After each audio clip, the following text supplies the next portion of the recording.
Good evening, Razorback fans. Welcome to the Hawg Talk podcast, and we are part of the Believe and Buzz radio networks, where you can hear us on podcast platforms as well as Buzz to 106.7 in Central Arkansas. So please like, rate, and review our podcast. I'm your host, Porter Hayes of Sports and Culture Arkansas, and alongside me is Jacob Davis from Arkansas Fight, and all live shows are presented by Arkansas Brewing Company in Ozark, Arkansas, as well as Bet Online, which remains your number one source for all your sports betting this season. Everything from the Super Bowl season to esports. BetOnline features live game betting, free contests, and live scores for almost any sport or game imaginable. Head on over to betonline.ag to join and receive your 50% welcome bonus with first deposit. Make sure you use promo code BLEAV to receive your rewards.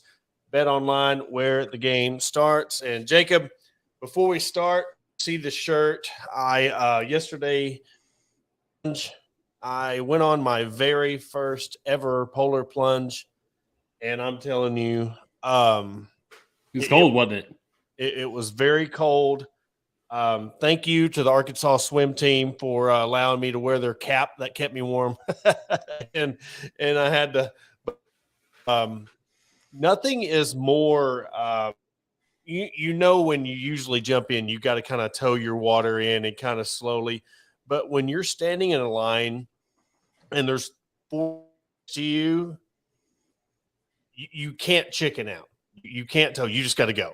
And I'm telling you, I don't know how big my eyes got underwater, but it was very cold. But they let us go get in the warm pool afterwards. It was for the Special Olympics, so it was very rewarding. $37,000 they raised this weekend alone in polar plunges, with more to come. So it was a lot of fun to be able to participate in that. Yeah, I did it one time for my sister back, probably 14 years ago. That was cold, freezing cold, and I was ready to get out of that pool. I will tell you that much. Well, what was crazy is, I jumped in and I popped up. I'm ready to get out. And then I've got 3-4 people in front of me. They're just like they're mall walk. Like, come on. So it was rather. I was glad to get out of the pool, but I'll say this: it wasn't as bad as what I thought. Right. My wife was like, "You prepare, take cold showers," and it'll be all right. Well, I hit that cold water, and I'm kind of wishing I would. But, now moving on to the main course of the podcast. Both teams. I mean, we grouped the men's and women's basketball teams. Kind of had some struggle wins against some lower conference seeded teams, and Arkansas hangs on to beat South Carolina 63. But more importantly, 5-5 in SEC play. Big matchup coming up. So I guess, Jacob, your take on the game, and do you think they were overlooking the game and look at Kentucky, or do you think this is a team that can even be doing that right now? Arkansas can't. They can't overlook anybody, to be honest with you. They're a team that needs to carve out a niche, because you don't know if you're going to get Nick Smith back. You've got to find a flow in that offense, and for I would say maybe about 27 minutes of the ball game, they look like an offensive team that was built around good ball movement, great passing, unselfish ball playing. Like, I felt like they were looking good, and they built a 13-point lead with about 7 minutes to go, and then the game kind of changed. South Carolina made a couple of threes with Michie Johnson, and they were really fighting. I mean, South Carolina, they're not a very good basketball team, but they will nip at you, and they'll nip at you. And when you have a bad team that kind of gets that momentum going, get a little bit of juju on your side, man, and they'll take it and they'll run with it. And teams are dangerous when they get momentum, especially bad teams. And that's one thing that if Arkansas had lost this game, the NCAA tournament bids it's questionable if you even get into the tournament, even with a road loss of this kind. I mean, if Arkansas got away with a win, and that's what you take, and you go on, and you've won 4 straight conference games against 3 pretty bad teams, but you take it, wins a win, and you go into Kentucky on Tuesday night and hope for the best and knock them off in Lexington.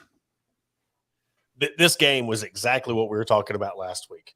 Oh, yeah. And we were talking to Jackson about the 10 seed, 7 seed, and whatever. And this is a true testament.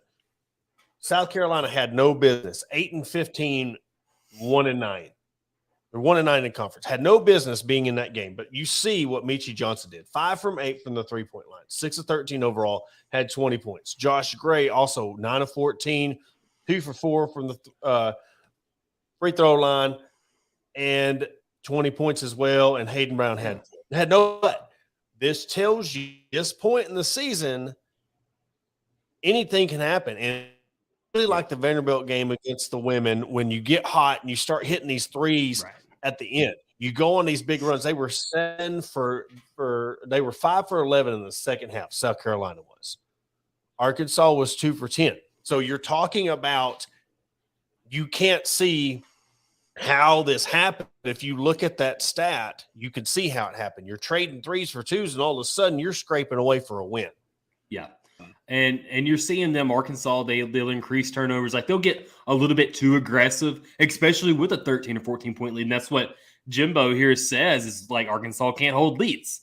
And that's a lot of the reason there is guys getting too big of a hurry, and they'll make an ill-advised pass, or they'll dribble too much, over dribble and turn the ball over. And, it's just things like you want to get away from, because, that's what's going to cost you games in March if you do make the tournament, is doing the ill-advised stuff. And Devo has done a really good job of limiting that. He's really emerged as a leader. But when it is your team and you are the leader, you need to hold guys accountable, like play more smart basketball. Like, I will take a bad Devo pass up 13 or 14 if it means he's going to come back down the next possession and drill me a 3.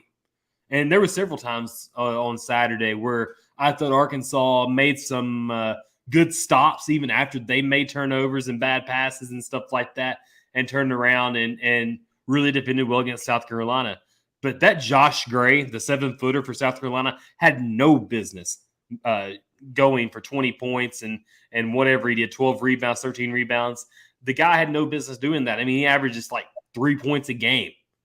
That didn't make sense to me. Like, the guy had the game of his life. Meechie Johnson had the game of his life too. So, Arkansas's got to stop. It just means, it's like, again, in football and baseball and basketball, it always seems like the guys that end up playing hero ball are sometimes the guys that are the least likely to play hero ball. Well, it's all about matchups too. It is. This team did beat Kentucky. Their one win was against Kentucky. Yeah. That they should have, but the guy, 7-footer, but who are you putting against him? We don't have a 6'10" Jalen Williams this year.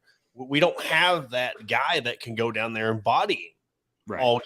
So he's have a little bit more, you got to know your matchups. But Jamie learn how to win. That they need to have a 3-point shooter that you can count on.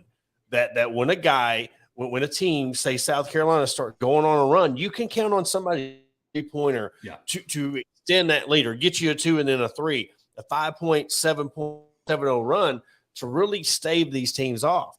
Because if a team comes in knowing all don't have that 3-point threat, they made 4 threes, 4 for 15 on the game, 26%. You're not gonna beat in March. You're not gonna beat the teams shooting like that, right? And Devo was he hit all 4 of those threes. He was 4 of 8 or 4 of 9 from 3. So he was shooting just over 40% from 3. He's got the confidence. If Ricky Council, if he'll stop and square up and on his threes, he'll make them. Like he's a confident, he's a streaky shooter as long as he can get straightened up with his shoulders. Pinion, Jimbo says something about Pinion here that he needs more time. I know that he's had a lot of opportunities to make threes and be that guy to come out there and really start becoming that streaky, fearless shooter. But there's sometimes like he's hot. Like he'll come off the bench fire and they're just way off. And it's kind of like what Jalen Graham is defensively. Like offensively, you can't afford to not have him out there on offense, but on defense, like you had like 1 rebound in 20 minutes of play, 1 defensive rebound in 20 minutes of play. I think is what Eric Musselman said last night. And you've got to be more assertive to help on defense there as far as rebounding. Because Arkansas, they're giving up way too many offensive rebounds to their opponents. I think they've given up, over 20 in the past 2 games. That's unacceptable. That's something that needs to be cleaned up. It's one thing to give up 8 against Texas A&M, but it's something to give the same number up to a team like South Carolina. Well, and here, this is where the scouting comes in. If this game would have been played a month ago, maybe South Carolina doesn't shoot that many threes, but teams are going to start. Look, they can't defend the 3. They can't defend the 3. Teams that are normally not shooting that well from the 3-point line are able to shoot. So, and of course, point in the season, what's South Carolina got to lose? Sitting at, like I said, at the time, 7-14 and 1-8 in conference. Well, let's go get them. It's a home game. Maybe we can. And they did. They went on a run at home. But say this, for the time being in this game, Arkansas did shoot 9 for 13 from the free throw line. Yeah, it's 69%, but it's a lot better than what they've been shooting. If this team can just pull the whole game together, it's either the first half they've been really slow, and then they get hot. But this one, they were 15 for 26 in the first half, and then they went 11 for 29 in the second. But they 2 for 10, so they took half. And that's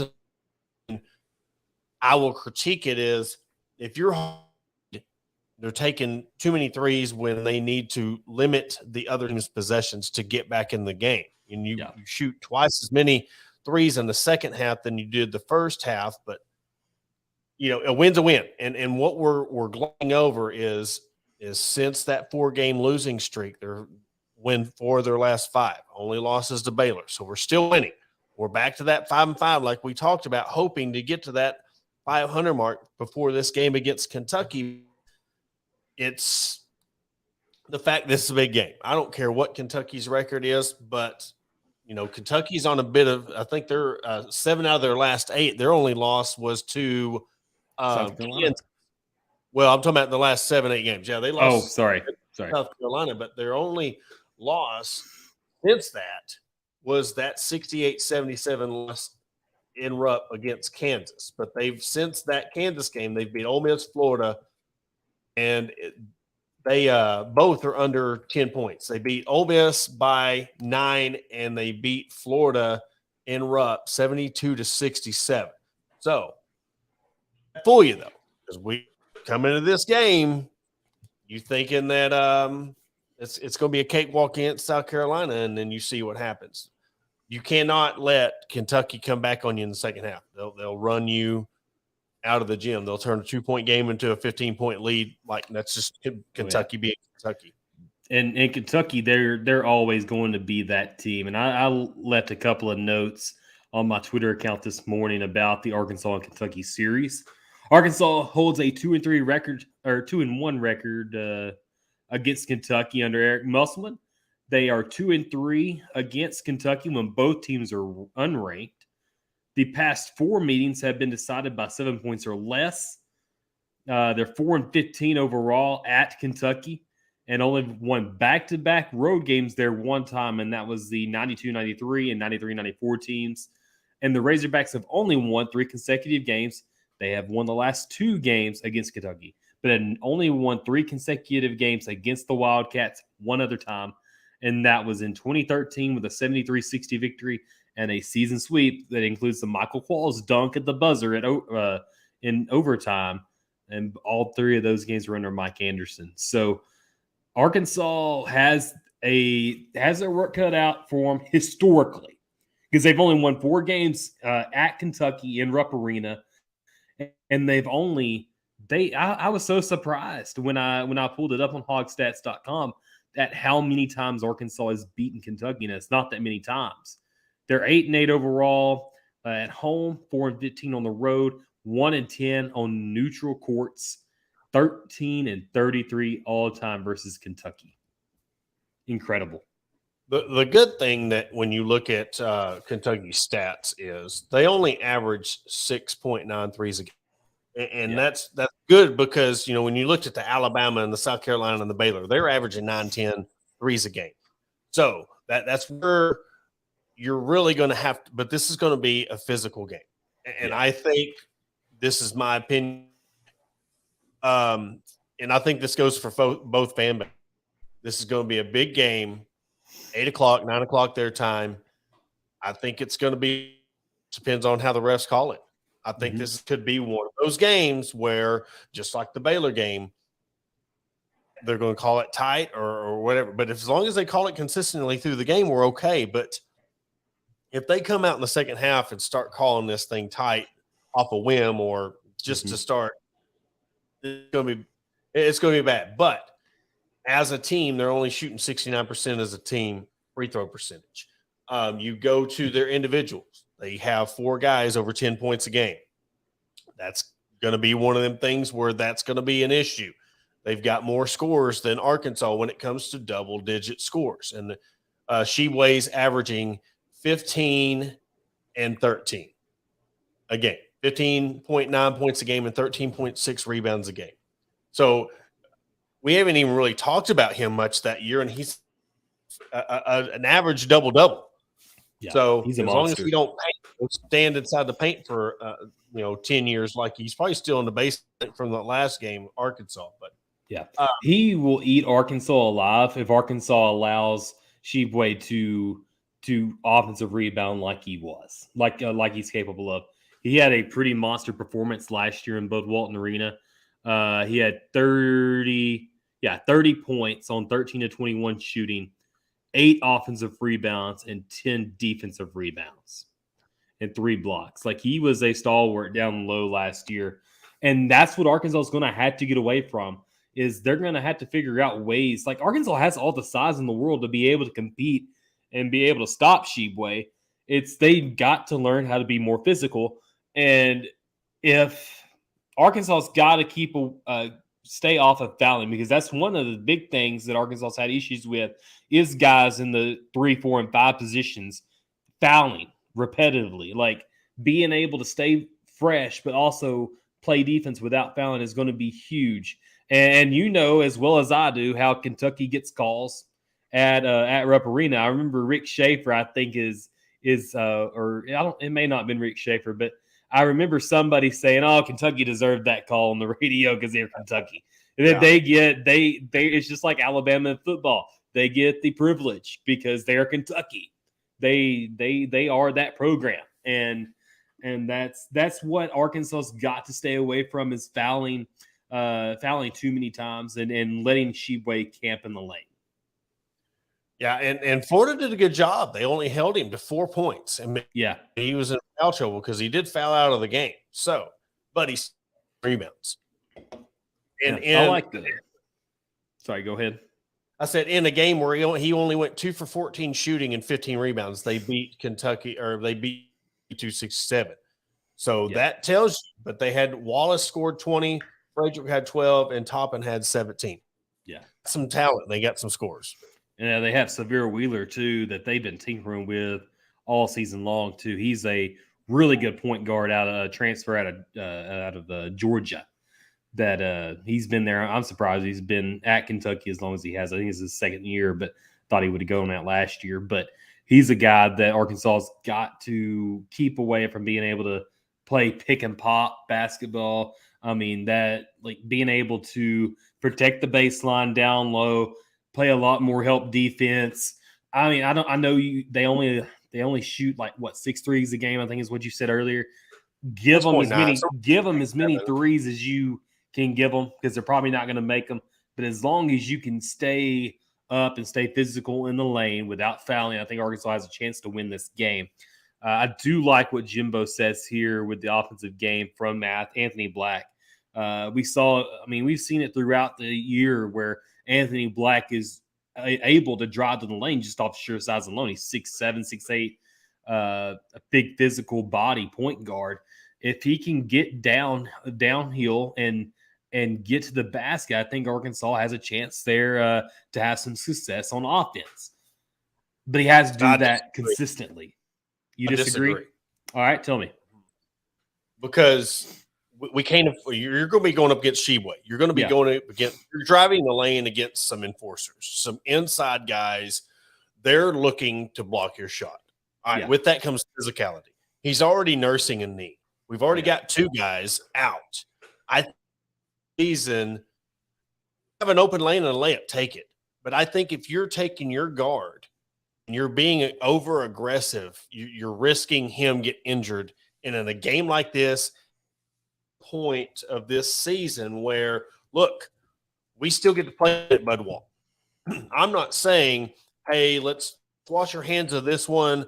Let's just go into this thing and we're going to lose the game. But you got to know, look, long road. You're trying to play chess while everybody else is playing checkers. Yeah. You still got Mississippi State, Texas A&M, Florida, Georgia, and then you've got Alabama, Tennessee, Kentucky. Fair enough. So after this game, you've got a little bit of leeway where tough road. But I think at this point, say you lose, say it goes down with knee soreness out 2 weeks. That's Mississippi State, Texas A&M, Florida, and then Georgia. His first game back would be Alabama. I mean, you can't at this time. You don't have the depth where you can risk that. If he has it and he's taking it and he's getting it, but also you've got to worry about the charges. You've got to worry about this is at. So you're going to have a guy that's going to be maybe taking those charges, and you get 2 fouls on Black, or you get 2 fouls on Walsh, you get 2 fouls on Devo early in this game. You know, they're averaging as many as assists they are turnovers. So you cannot let Kentucky use anything to their advantage to stay in this game or get a game and gain that momentum. Yeah. So, and that's my take on it. Yeah. In Arkansas, I mean, there were so many times last year and even the past 2 seasons where they've been able to lean on a guy like JD Note to get them their offense going. And I don't get that from anybody really right now. And I think that's what they were depending on Nick Smith to be, was that guy that was a JD Note type of player, the alpha scorer, but being able to go out there and be twice as productive as what JD Note was. Maybe scoring on more of the field goals that he shot, being able to convert more of those baskets. I think that's what Arkansas is missing as far as being able to go over the top, because they're a dang good team, even without Brazile and without Smith. Like, if you would have told me you take off those 2 guys and you play the majority of the season without them, and they're at this point where they are 5-5 in conference play, I would have called you a liar, because I knew this team was athletic and freaky good, as far as being able to get to the rim and being able to score in the lane. But like, if you can get a guy like that coming back in, I don't think he's going to come back and play against Kentucky, because if you don't just come back to your first game and go and play on the road to Kentucky, because it's already a Rockets environment. And you're trying to get back into the flow of things.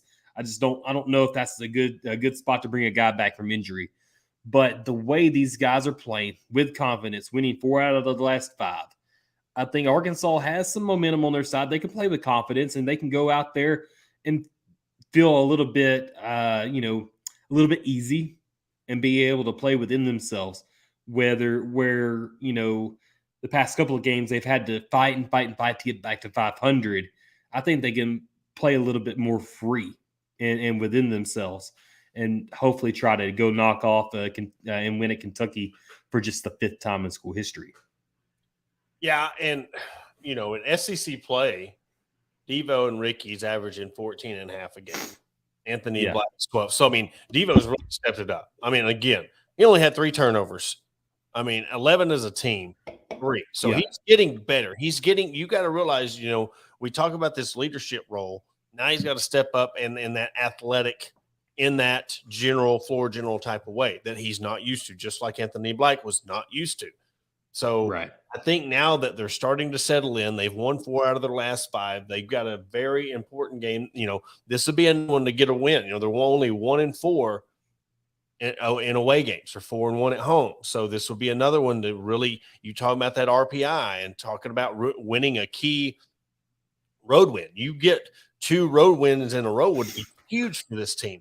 And the fact that I think the team, and Jamie said, let's talk about the elephant in the room, and says, is Nick Smith done? I think he's coming back, and I think that they have done, I've criticized it. They know when he's coming back, because I think that you can tell it in the team. They've settled down, really took the role of Devo's coming up. So I think the team knows when he's coming back, and it's been very when he's coming back. When that is, I don't know. I think he's coming back. I think that was one of them things that they need to clear the air. I think the team, just as much as the fans, but they're going to let the team know way ahead of time. So I think he's coming back. It's like one of them behind closed doors meeting of when he's coming back. So that, I think that's really you're talking about lightening the team up, taking the edge off, and taking some weight off their shoulders is going to be huge for this team when he does come back. Yeah. And then Jimbo asked, what's the spread on the game? I have a relationship with Bet Saracen. They don't have their odds out yet, but DraftKings, this is the first one that came up. Arkansas is favored by 2.5 on the road. But then ESPN's Basketball Power Index gives the Cats a 59.2% chance for the win. And then KenPom gives that's from last year. I'm so dumb. I was about to say, I don't see, Arkansas being far away, I don't see how they would. Now, like I said, I'm not trying to say Arkansas is going to lose the game, but I don't see how you would give them a road favorite. I don't see. Okay, DraftKings does not have it. Action doesn't have it. We'll try to find it, but I don't see any current odds. They usually don't release the odds until like the night before the game, like 24 hours. I don't see anything up yet. Okay. But yeah, it's an important game nevertheless, and to get the win against Kentucky, boost that momentum, because you're still playing for seeding. You're still playing for conference seeding. You're still, climbing your way up to the top, and you're sitting at 500. You need to stay above 500 as much as you can throughout. And this is going to be one of them games where you lose, you're what, 5 and 6. Absolutely. You've got a bunch ahead of you. There's, you've got Auburn and Tennessee still ahead of you. Alabama looks like, it's all but theirs to win the conference again, because they're 10-0. But you've got Florida ahead of you, Kentucky, Auburn, Texas A&M, Tennessee, and Alabama. So you have the good thing is, get Alabama again. You get Mississippi State. You get Florida, Georgia. You get everybody in front of you other than Auburn again, I believe. Yeah. And Arkansas has a chance to get 4 quad 1 wins. But guess what, Porter? There are 3 of them are on the road. Well, and now's a good time. Everybody wants to talk about this year, this regime from the last. they weren't getting any road wins in the last regime. So at least they're getting some this go around. Starting to gel, come together and play as a team. I think some of the guys that we go to a new team, and this is what I was thinking about the other day, you come to a point to where you're trying to fit in with a new team. You get jailed a new team, and then you start realizing your college career is about done. And some of these guys aren't going to go pro. No. And now you're enjoying the excitement of being in a new school, fitting in, playing ball. And then at what point during the last part of this SEC season do guys really start kicking it up? Like, all right, it's time to step it up. My time it's about done as a collegiate athlete. I love it here at Arkansas. The fans are welcoming me with open arms, and I don't want this to end. So now it's okay. Now let's step it up. So, you got to think about that too when you're talking about these transfers, these seniors, these in-state kids. Pinion, he gets in, starts really getting out of the freshman zone and like playing more like a sophomore and a junior now. You never know what's going to happen in these last 2 to 3 weeks, but this is going to be one of the toughest, back ends that I can remember. An SEC slate happen. You got Kentucky, Mississippi State, and Mississippi State happens to be down. Like the Mississippi State of old. Stansbury, was that the coach there? And they could just never hardly beat that guy. What it was, how he just had Arkansas's number. Then you got Florida, Georgia, and Bama, of course, Tennessee, and Kentucky to end the season. But it's going to be a tough stretch. But hopefully, like I said, this team comes together, and we'll go to a break here in a second. You got any last thoughts before we head to break? No, good, man. I'm good. Let's hit the break, and we'll come back and talk some more. Yeah, when we come back from the break, we'll just recap, look ahead of the season and what the probability of wins. Shelby Taylor Trucking serves all your timberland needs in South Central Arkansas. With over 50 years in the industry, Shelby Taylor Trucking has established themselves as trustworthy leaders in the industry. From planting to harvesting to hauling, Shelby Taylor Trucking is ready to serve you. Follow them on all social media platforms at Shelby Taylor Trucking. Learn more by visiting their website at staylortrucking.com. That's staylortrucking.com. McCoy Tiger Drug Store of Sheridan, Arkansas has been the top pharmacy in all of South Central Arkansas since 1895. Also the 2020 Good Neighbor Pharmacy of the Year. They not only fix you up with your prescription with timely and friendly service, but also an elite gift shop. All your OTC needs, baby and wedding registries, tuxedo rentals, and much more. They're located at 821 North Rock Street in Sheridan. Give them a call today at 870-932-5121. And we want to welcome you back to the Hawg Talk podcast. And with all the basketball stuff, we got baseball coming up soon. Really excited about that. And we're going to deep dive into that here in the next couple of weeks. But one thing we haven't really talked about, Jacob, was the football and with Enos, Woodson, and Wilson being introduced to the football program, National Signing Day. So I guess just give us a little recap of, in depth what you thought about the signing class. And of course, with the addition, there was so much drama, I think, with the unpacking of how Browse left and then was going to come back and then left. And I don't think we've given it a fair shake to, really evaluate the coaching, what you think this is going to do for the program, recruiting. Are they going to be able to keep some of these kids? Just what are your thoughts on how Arkansas did with the coaching hires and with the National Signing Day? So as far as like the coaching hires go, you get some guys that, you lose guys that are name guys. You had Barry Odom that people knew who he was, and then you knew Kendall Browse. Everybody knew who Kendall Browse is. Like those, you as far as name guys go, you're dropping off a little bit. You didn't upgrade as far in the name department and all, but you've got to think of well, you look at UCF's defense, and they play in one of the better Group of Five conferences, the American Athletic Conference, and that's where Travis Williams was the defensive coordinator. And he was recently hired as Arkansas's defensive coordinator. And I really think that they made a good hire. UCF led the AAC in scoring defense, red zone defense, and third down conversion defense. 3 places that Arkansas struggled at this past season. I mean, when we say struggle, Arkansas really struggled defensively this past year. And so getting him not only as a coach, but as a really good recruiter. You look back to his days at Auburn, and he was stellar. Like, he could get some dudes in here. And we've already seen Arkansas's visitors. Like, some of these visitors they've had come in have been great, like 5 stars, top 100 guys.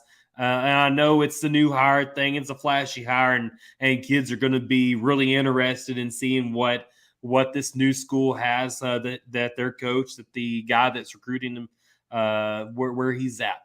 But you got to think about it. Once you get them in there, that's the first part of recruiting and being able to have a chance. And Travis Williams and Coach Woodson, they have done a really good job of elevating the caliber of player that Arkansas has been able to get on campus. You think about Dan Enos. He's been here before, and I think we discussed it a couple of weeks ago when it actually happened. I think I really went into detail with it in a Twitter space that I had the day it happened, the day Arkansas officially hired Dan Enos. And I said that Dan Enos was not going to run the same type of offense that we saw him run at Arkansas before. Because if you didn't keep up with Dan Enos from the time that he was at Alabama, Maryland, and Miami, and just going off of what he did at Arkansas the first time, you're giving the guy a fair shake, like a fair chance at being able to give him a chance as offensive coordinator now.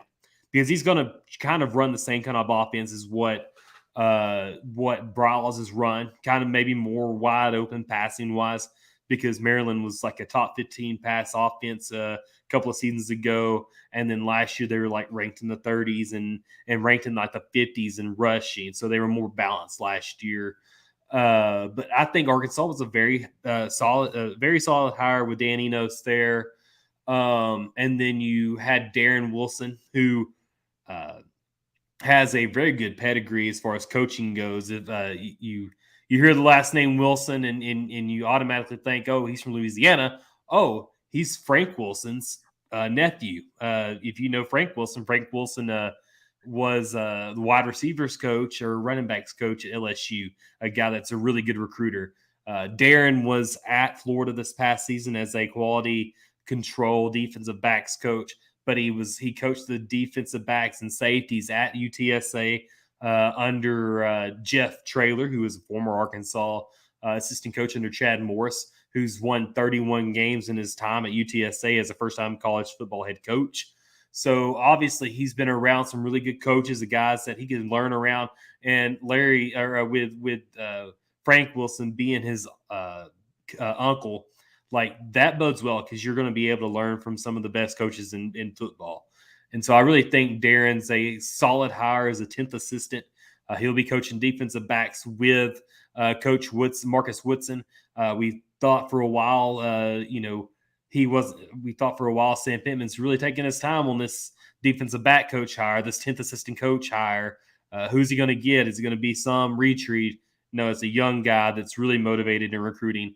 And that's what Arkansas needs. I think as far as X's and O's, they had really good coordinators and assistant coaches.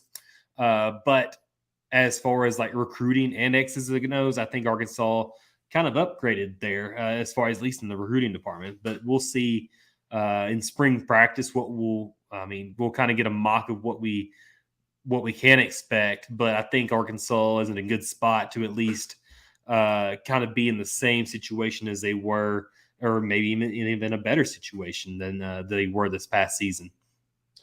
I think with Enos, you're getting a Barry Odom. You're getting an offensive Barry Odom, somebody who, wants to be with Sam Pittman, wants to come back. And I think a lot of it, when you're thinking about nostalgia, and you think about how things ended the first time these guys were at Arkansas and how Bielema just, did what he did. I think part of it's like Pittman's like, let's run this back. Let's see what would happen if let's treat it like we never left. I'm the head coach. You're the offensive coordinator. Let's go and see what we can do. We don't have that distraction that we did with Bielema anymore. Another thing, every single person that's brought on like that has SEC experience. Yes. That is the most important thing when it comes to – and Travis and Marcus Woodson coached together at Auburn. Yep. So they have that – you're talking about that co-defensive coordinator. I think it's it's imperative, you have these two guys know how to work with each other. So you're making them co-defensive coordinators and, as your lone offensive coordinator. He's got somebody who's worked with a bunch of quarterbacks and he knows what it's like to mold these quarterbacks. What is KJ wanting to do? Go to the NFL. What guy do you think that you can bring in 1 year has the best shot of anybody that can develop him better to be a better quarterback to get to the NFL? Dan Enos. He's here not to play around. He's not here to look for everybody was talking about, Kendall Browse. He was a very good play caller. But I think the reason why he wasn't here at Arkansas because he was worried about the grass being greener on the other side. And I have had a saying for years that if you're worried about watering the grass on your own side of the fence, you ain't got to worry about it being greener on the other side. I mean, if you really look at the grand scheme of what Browse could have done if he would have just kept his head to the ground, learned on his craft, and worried about staying here in Arkansas, he could have built something special and ended up taking Arkansas. But he chose to sit there and he wanted to go dance with Duke and Miami and Mississippi State. And now he's at TCU. All right. That just shows you if you're really looking for other things, you didn't want to be here in the first place. So I don't know. And this is what kind of worries me a little bit. Because now is Arkansas going to get that stamp of this is a stepping stone job? I'm going to come here to Arkansas. I'm going to boost a team that's 2-10 or 3-7 or 6-7. I'm going to get them to 8-5. I'm going to be looked at like a king, and then I'm going to get another job. So hopefully this coaching staff changes that narrative for me because you look at Odom. I didn't honestly, I swear, when he said he was leaving for UNLV, it shocked me. We knew Kendall Riles was looking, and there was signs of him leaving last year. And then when he tried to double dip and keep trying to reach his hand to the cookie jar and get more money, under your check was like, that's not happening. So with Enos coming in and the talent you got around, and I'm telling you the style of offense he wants to run, I think he's going to get the offensive line in shape. He's going to get KJ now has his core back, his running backs. Now he knows he can hand the ball off to 2 or 3 guys that are going to get him 3 to 4 yards a carry. That's crucial. He's going to get 3 to 4 yards a carry. But it's very imperative that over the offseason he works with his wide receivers because if he opens up that passing game, that's the only thing that really lacked this year. If you would have had a guy like Traylon Burks this year on this year's team, they would have won 8-9 games. You can't tell me otherwise because they won 7 games without a true – you can't argue without a true wide receiver. You didn't have a wide receiver one this past year. You were relying on KJ's feet, Rocket's feet, and I think after it was all said and done, I think Rocket got wore down. Oh, yeah, absolutely. And that's going to happen. You're absolutely right. I wanted to bring up what Dan Enos was able to do as an offensive coordinator at all his stops.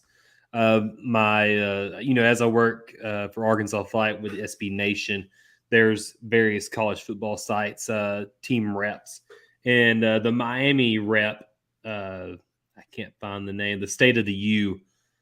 They did a detailed look at the quarterbacks that Dan Enos coached over his career. At Michigan State, he had Drew Stanton, Kirk Cousins. Drew Stanton was a good backup. Kirk Cousins obviously has been around the league for a while. he was picked in the 4th round of the NFL draft. It was like one of the 2 quarterbacks that was picked that year by Washington. The first one was Robert Griffin III, who was, and Kirk Cousins has lasted long, way longer than Robert Griffin has, and is still really doing well. Cooper Rush at Central Michigan, as you know, that's Dak Prescott's backup. And a lot of people are wanting Cooper Rush to get more PT than Dak. Obviously, you have Brandon Allen, who was really good at Arkansas. He's the backup at Cincinnati. Obviously, Austin Allen was pretty solid under Dan Enos in his 2 seasons there. Ended up getting some invite to the NFL Combine, but did not make a roster. You think about Tua Tagovailoa. I think that Tua said that it was Jalen Hurts in his 1 season under Dan that he was able to develop as a passer. At Alabama. And then I'm trying to think. He coached Tua. That's another NFL starting quarterback there. And then you have Tulia. Is that how you say his brother's name up there at Maryland, who's a potential NFL quarterback himself. And then you've got KJ Jefferson to work with. Like Dan Enos, he's got a stamp on a lot of good offensive players in the NFL, especially at the quarterback position. So, I know that KJ Jefferson struggled as far as his intermediate passes from 20 to 20 yards over the middle of the field. But you've got a really good offensive coordinator that can develop him, Porter. Well, who did he have a tight end to throw to this year? He had no. Okay. Who did he have? But I'm being Trey Knox. But I'm not digging. Trey. Yeah. Yes. But we're talking about the intermediate passing. He had his running backs to throw to, which it's almost like a one. Only got one guy, and that's your running backs to throw to. Really, you didn't have that slant guy. We were talking about in the off season or the preseason how important it is. You got to have a deep threat, a guy where you can go over the middle or get those 3rd down catching and then tight end. He didn't have nobody. So yes, some of it was on his footwork but he was being pressured. He was running. There was a lot of it was 50-50. Half of it was on his footwork, his throwing, and his accuracy, but there was a lot of it he didn't have nobody to throw to. So hopefully with you got Hazelwood and Landers coming back, and that's just as important as having, we were talking about the importance of Kendall Briles and KJ being that 2nd year. Now KJ's going to be in his 3rd year. He's going to have a guy like Enos who knows what it's like to be at Arkansas. You talking about you're not having to come in and try to think about the culture of Arkansas and trying to change things. What Sam Pittman wants. You've been here before, and you've got a veteran quarterback. You've got to worry about him trying to connect with 2 receivers. If you just get 2 of these guys where you have a dual threat, and then you let some of these tight ends that you want to come up and get them some reps too with your running back, they have a chance to be, really good. But the schedule is I think brutal again, but it's manageable. It's worse. I think this schedule is more difficult. Yes. Tell me more about this, because you play your first 4 games at home. You got Western Carolina, Kent State, BYU, your first 3 games. Then you go to LSU. Then you've got that daunting game at in Arlington. Then you go to Ole Miss, and then you go to Alabama. So if you think about 1, 2, 3, 4, 5, 6, your first 7 games, you could be 3-4 before you even really get to the last, before October 21st. Then you got Mississippi State. Then you've got Florida, which for the last 25, 30 years since they played Florida at Arkansas, I think it seems like. I don't think they've ever played Florida at home in the whole time they've been in the SEC, Porter.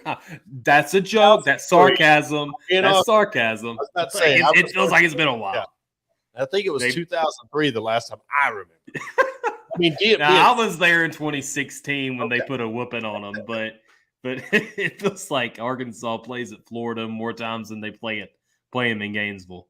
And that's the reason why I say that is you go over that 4-game stretch of you're not playing in Fayetteville. Yeah. From September 17th. This is the day I'm going the day after the BYU game. You're not playing in Fayetteville from September 17th until October 21st. Wow, a whole 5 weeks. That's crazy. And I know that Arkansas, they played a lot of home games this past season. And so it's every other year where you have to play the LSUs, the Ole Miss, and Alabama on the road. Now, I mean, what about you look around the conference and you think, is LSU, are they going to be any better than what they were this past season? Can they capitalize off of their SEC championship game appearance and a 63-7 throttling of Purdue in their bowl game? Like that was a surprise. Like Brian Kelly have 61 scholarship players. Yeah. Yeah. And then you have Alabama that's turning to Tommy Rees as their offensive coordinator and Kevin Steele as their defensive coordinator. And I know that people are not very thrilled at Alabama as those two coordinator hires. But look, you got plug and play guys. Like you still got Nick Saban. Yeah, Sorry. and you got Nick Saban. Like that's the thing. And you've got plenty of talent at your disposal. Like if you fail at that job with the talent that you have, like you will get run out of town. And like and then you think about Ole Miss, and they have upgraded at the quarterback position with Spencer Sanders and the kid from LSU, Walker Howard, coming over to go along with Jackson Dart. Like that quarterback race in the spring is going to be phenomenal to watch. You think about Mississippi State. Mississippi State may be a little bit down just because of the off-season stuff. Like it's going to be weird. It's going to be an emotional season. It's going to be hard for them. But they return Will Rogers, and he will play out of his mind. This is going to be his last year of college ball. Then you think about Auburn. Like, what are they going to look like? That's a team that's a wild card, in my opinion. You get them at home, but what is a Hugh Freeze Auburn team going to look like? Because they haven't recruited very well. They didn't do really, really well in the transfer portal, but we know what Hugh Freeze was able to do the year before he started cheating at Ole Miss. They were pretty good. They were stout that year. They went 7-6, but they turned around pretty quick. And then you look at Arkansas, and I look at it. I try to look at it without my Hawg color glasses on. It is hard to do, but you got your redshirt senior quarterback. You've got 3 running backs that are phenomenal, and you get another one out of Florida. You've added some height and strength and into your wide receiver room, which I think this wide receiver room is probably going to be better than the one that they had this past year. And then offensive line, you lose your center and you lose your right tackle. You're going to have to plug and play, but Sam Pittman's recruited very well at the offensive line. I want to see what they can do, how they line up defensively.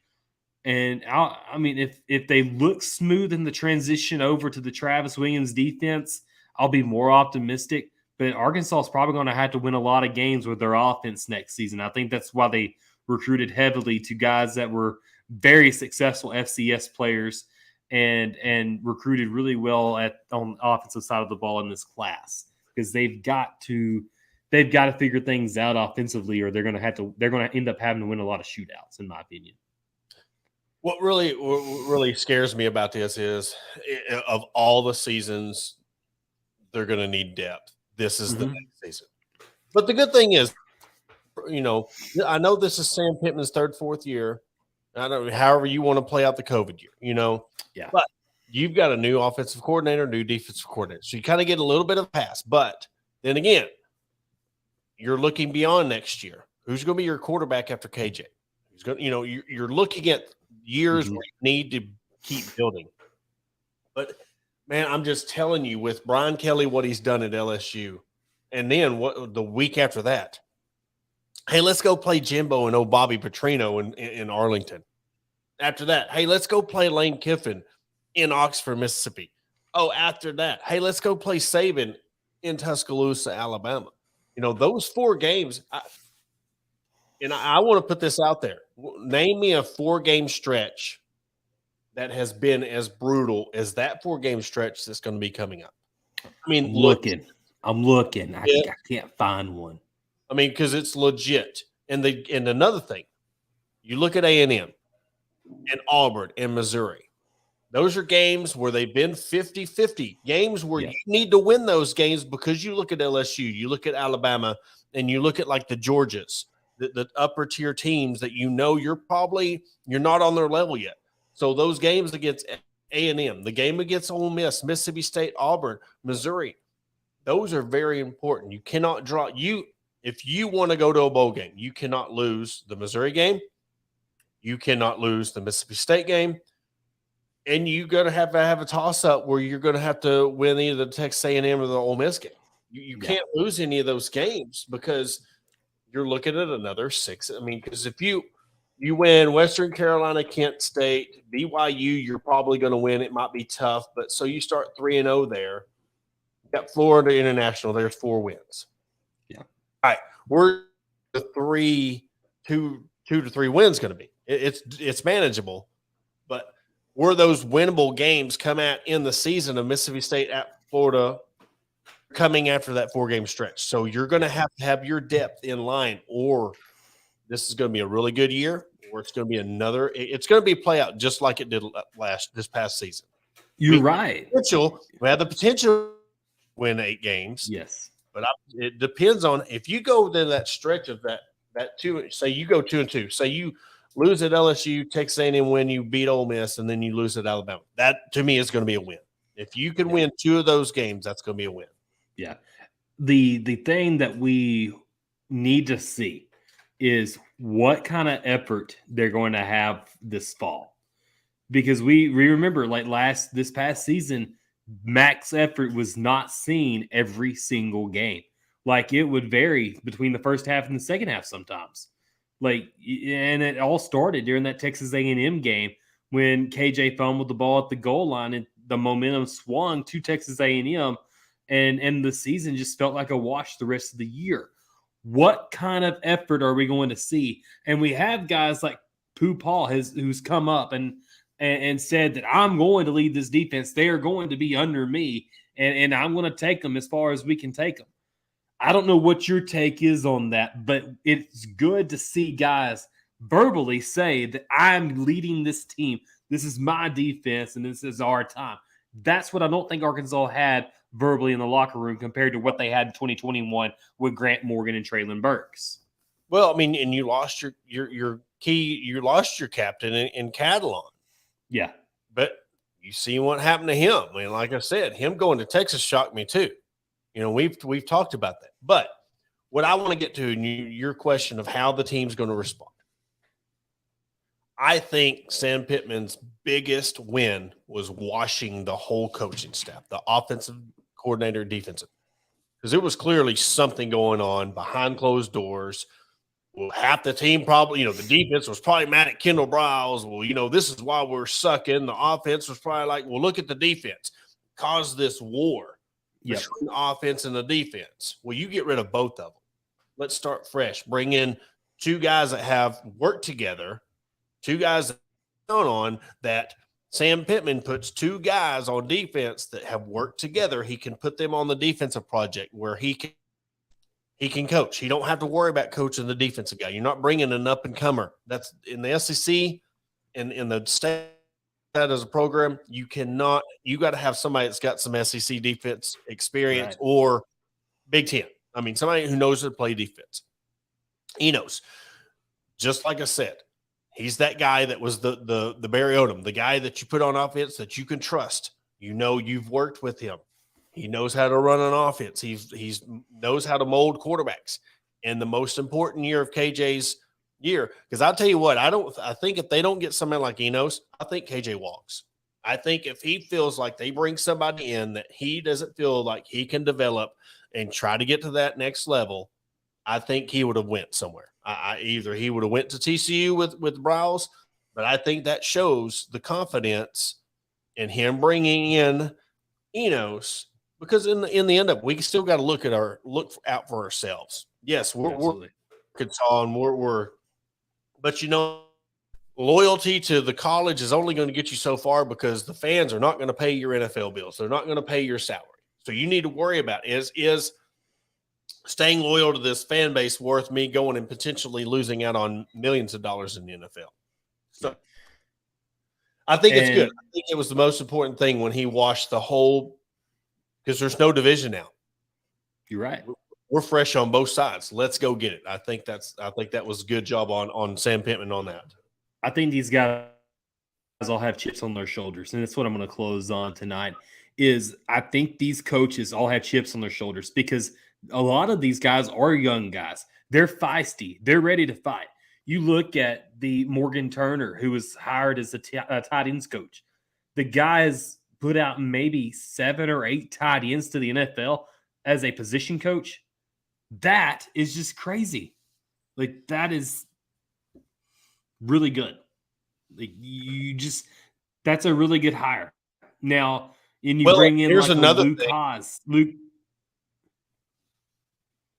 You bring in Luke Haas from Oklahoma as a freshman tight end. You bring in Shamar Easter, and you showing these guys that you're serious about moving on from Dow Loggins, and you're moving to a position coach who's put he's credible.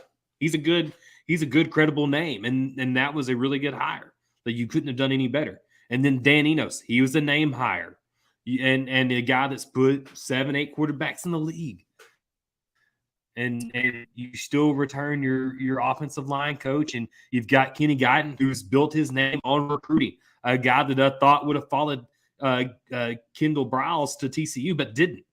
Like, Kenny feels confident in Sam in this Arkansas program that he can stay here and have a really good career and then promote to offensive coordinator one day. Like, that's the best case scenario. Like, these guys are hungry. These guys are recruiting. Now get the guys in there, put them in the right spots, and win you some ball games. Always stay hungry. And like you say, hustle never sleeps. And outwork everyone. 2 points. You brought up Tim Loggins. I think the fact that how the whole Loggins, the South Carolina Briles end up going, there was a lot of people like, dadgummit. Man, if they would just happen, Loggins could be our offensive coordinator. I think the Enos deal, when it's just come to my mind as we were talking, Sam Pittman put out a big fire with that. I think him bringing in somebody like Enos and how it played out, and he's like, all right, we knew when he went to Mississippi State, we already had Enos in our back pocket ready to go. I got somebody that I can trust, just like Odom, like I said. And then when everybody heard that he was flirting with TCU, they had his daggum. I think I seen boxes outside the office at the Broyles Center before he even got on the plane to go to TCU. Oh yeah. But I think that was the biggest thing, is the fact that if that would have not happened, just think about the fan base. If and they're thinking the Loggins fans, the ones that were wanting him to be the OC. He goes to South Carolina, and then Briles pulls this stunt like he did. Now they're left without both of them, scrambling. But there's a Sam Pittman. He already knew about it. You ain't going to put nothing by him. And he brings Enos in. Very good. And another thing with the Guyton, just like Kendall Briles and having quarterbacks 2 years in a row. Now he's got 2 receivers that he can continue to mold and got his quarterback. So you talking about somebody wanting to move up. You talking about that chip on his shoulder. This is going to be his year. So if we see Hazelwood and Landers really progress as wide receivers, they won't be here next year, Porter. Why is it still on the roster though? That's what I'm getting. They haven't updated the spring roster. They'll update the spring roster on the first day of spring practice. Sorry to interrupt you, but Hazelwood is already gone, and Landers can't come back. Right. But you've got Andrew Armstrong, Isaac Taselaw, and a bunch like Isaiah Satan. You got a lot of guys coming back this season and transferring in that Kenny Guyton's recruited that can be really good players at the wide receiver position. Now, they need to update their roster. I'm looking. I thought you said something about that earlier. Yeah. I'm like, nah, he didn't say that. Yeah, I did, because I'm looking at the daggum roster. Shame on you, Arkansas. Oh Lord. I really liked what you said about the whole Briles and Loggins things, because you Sam Pittman has done a good job. This is the first time he's really had to have the adversity of cleaning his slate. He goes out there and gets guys that are proven assistant coaches, guys that have been around the block. And I like what Mason Schultz shared on Twitter the other day during the National Signing Day press conference where he introduced Enos and that's what came to my mind is, yeah, when I heard Bryles is going to Mississippi State, I probably spent 10 minutes finding my offense coordinator, called Dan Enos up. Nah, it's maybe 5. No, it's probably 3 minutes that I picked up my phone, called Enos, and said, "It's your job, buddy. Bryles is gone." And basically the snap of a finger, Sam Pittman had his offense coordinator. And that goes back to confirming the fact of what he said in his opening press conference is my phone has not stopped ringing since I took this job of assistant coaches wanting to come to Arkansas with me. And he's still showing that right now is that these coaches around the country are still wanting to come work for Sam Pittman or with Sam Pittman, not work for him, because I don't think that's Sam Pittman's mindset. His mindset is coming here and working with him. Yeah, I'll see it all play out. Now, like I said, that was my bad on that, and I know that I should have known that. It just slipped my mind looking at the roster. All good, man. It's we got a long ways to go till next season, so hopefully we can get them in there and get. But the depth's going to be the biggest issue, and I know there's going to be a lot of naysayers. But here's the deal: how about we go into the season with no expectations? We've always went into these seasons with all these expectations of 8 and 9. Let's just let them work and see how things play out. No expectations. That dawning for me, that just sticks out to me. Holy crap, that just really sticks out to me. But I also forgot to add. I talked about the offensive commitments real quick. I know we got to shut it down, but there was Al Walcott. I'll call him that. I know he doesn't like to be. I don't think it's Al, but it's Alpha Rim Walcott, defensive back transfer from Baylor, and then another one, Larondo Snacks Johnson, who's also a defensive back from Baylor. Now you have 4 credible defensive backs in Nudie. You have one guy on one side named Nudie, and the other one called Snacks. Like you can't beat that. You have Ladarius Bishop coming back. Yeah. You got Walcott coming in. You've got Bishop coming back. You've got Snacks coming in. Nudie McLaughlin there. Like that is a really solid group of 4 rotational corners. And I think Arkansas is going to be able to improve their pass defense. And then you have Deke Adams, who's defensive line almost led the country in sacks this past year. Like, what are they going to do as far as pressuring the quarterback? Because you've got the John Morgan give coming from Pitt, who's really good. You've got Landon Jackson back for another year. You've got Zach Williams. You've got Eric Gregory. You have all these pieces on the defensive line that had been there for a while and have stuck it out. Like, how good are they going to be? That is so intriguing to me, and I can't wait for spring practice. I think spring practice is like either March 7th or March 15th or something like that. I have to look it up, but it's somewhere around that area within that week that they start. I can't wait because I love spring ball. It's overreacting season.